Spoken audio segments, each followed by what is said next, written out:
We now come to the blessing of the marriage. I suppose Isaac has considered what I have said in the past and realises that I've looked into the many facets of marriage and that one is the biblical view of Christian marriage. And also that I have published my findings and he thinks it's worthwhile listening to what I have to say. Marriage is the coming together of one man and one woman by mutual agreement, and that for life. And traditionally, it has been for richer or for poorer, in sickness and in health, and them being faithful to one another. Marriage is a covenant, not a contract, which means your promises to each other ought to be kept out of honour to each other and before God, until death us do part. Marriage has its responsibilities. The Scriptures outline and defines our responsibilities and roles in marriage. If we want the blessing of God in our marriage, we would be stupid not to fulfill those responsibilities. The Bible not only sets forth our duties, but also sets us the pattern to follow, in which husbands are commanded to love their wives, even as Christ loved the church and gave himself for her.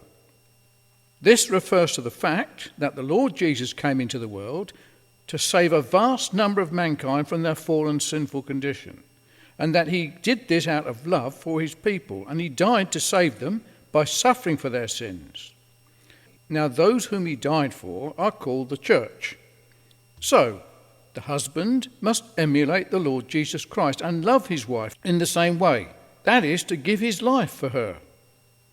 In response to this, the wife responds in a submissive way by honouring and obeying her husband. In that relationship, children learn respect and obedience to their parents. A married couple reflects the relationship between Christ and his church. In our marriage, we have an open door for growth in character and in strength. When entering into marriage, we have opened up to us great opportunities. We soon realise that we have the opportunity to exercise many qualities that we realise we need. For example, patience, opportunities to forgive, opportunities to be gracious, even when we think they don't deserve it, to be long-suffering, to be kind and show consideration, all strengths that are needed to function in a marriage. We're encouraged to cover each other's infirmities, not expose them to others. We're encouraged to go the extra mile, to turn the other cheek, and to do all things without murmurings and disputing. Remember, it takes two to tango and two to work it out. So, the conclusion and blessing.